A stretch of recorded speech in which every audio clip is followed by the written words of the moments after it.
Let me tell you something that sounds like a bad joke, except it actually happened on Fifth Avenue. Right in the golden light of rush hour New York. Get out of the car now. Hands on your head. Don't do anything stupid or you'll find out exactly what we're capable of. That's what I heard screeched at me, loud enough to make the crowd flinch coming from a rookie cop.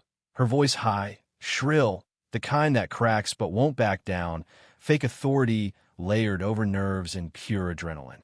And I'm just sitting there, in the driver's seat of my own jet black Rolls-Royce Phantom, looking up at the swirling red and blue lights reflected off 100 storefront windows, with a sidewalk full of strangers, some pulling out phones, some shaking their heads, some just hurrying past like they'd seen it all before.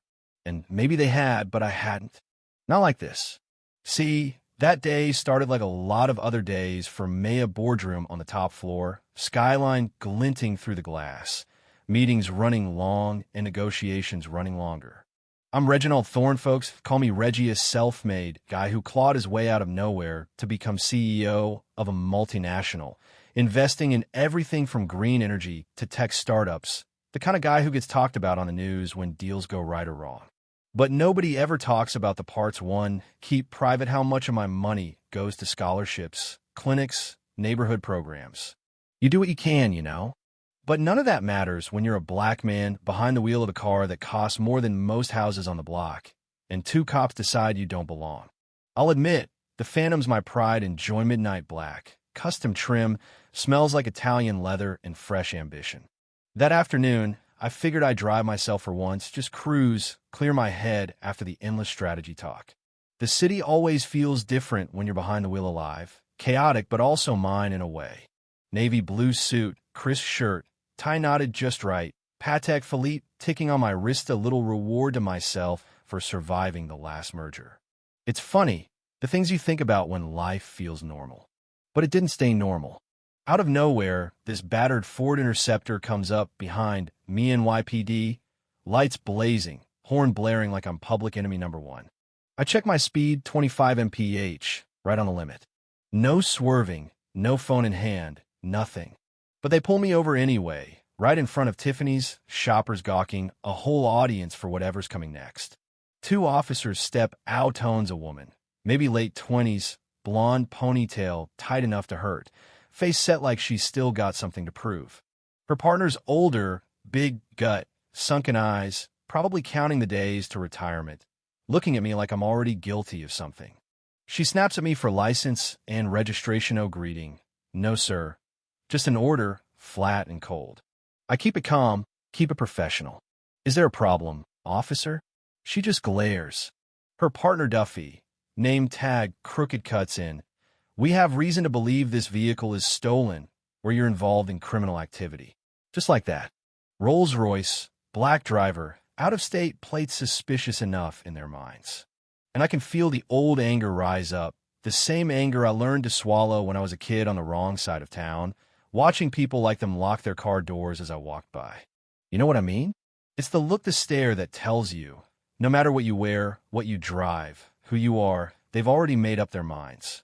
I hand over my license, slow and careful, keep my voice even, but Duffy isn't satisfied.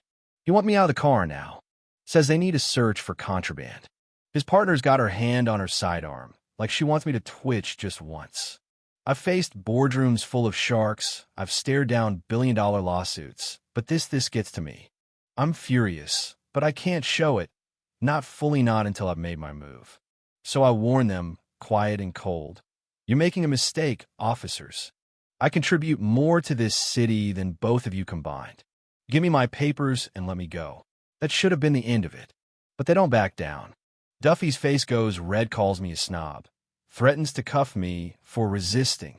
His partner's already reaching for the door. And that's when I remind myself, use your head, not your fists. I pull out my phone, hit one number. It rings once, picked up immediately. Mr. Thorne, what do you need? That voice belongs to Chief Inspector Mike Miller, head of internal affairs, the kind of man who solves problems for people like me quietly, efficiently. I keep my tone polite but pointed.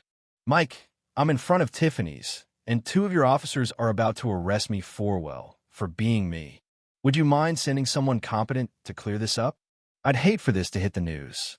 There's a pause just long enough for everyone to start sweating, then his voice comes back, tight and urgent.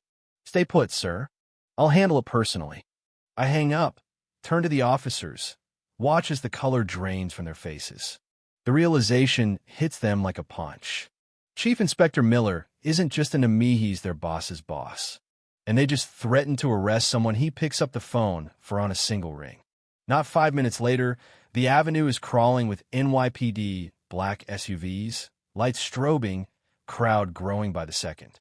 Chief Miller himself steps out, sharp suit, silver hair, all business, didn't even glance at the two cops, just strides over, apologizing like his job depends on it, and maybe it does now. He turns on his own cold, furious, orders Duffy and his partner disarmed, badges yanked, suspended on the spot. No argument, no excuses. The crowd loves it, phones up, recording, whispering, already posting online. Chief Miller looks at me, sweating, voice full of regret. "I assure you, Mr. Thorne, this is unacceptable. There will be consequences." I hold his gaze long and steady. "Mike, I'm not looking to ruin anyone's life, but this isn't just about me.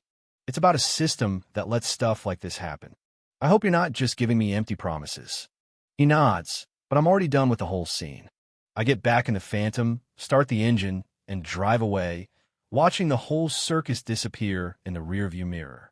Yeah, that happened. Later, I hear those two cops lost their jobs, facing criminal charges for abuse of power. Chief Miller gets disciplined, couldn't say I'm surprised. The city council and a handful of civil rights groups start pushing for real reform. More oversight, better training, try to root out the bias that's been poisoning the force for years. About my doubts, but maybe it'll stick this time. For me, though, it's just another reminder you can have all the money and power in the world, but it doesn't always shield you from ignorance or bigotry. Sometimes you win not by shouting or fighting, but by knowing who to call, by staying cool when it counts. That's what real power looks like in my book. But what do you think? Was I right to use my connections, to call in a favor from the top brass? Did those officers deserve to lose their badges and face charges? Or should there have been another way? Will these so-called reforms really fix a system that's been broken for so long, or is this just a temporary fix until the next scandal? Let me know down in the comments, where do you stand on justice, power, or the price we pay for both?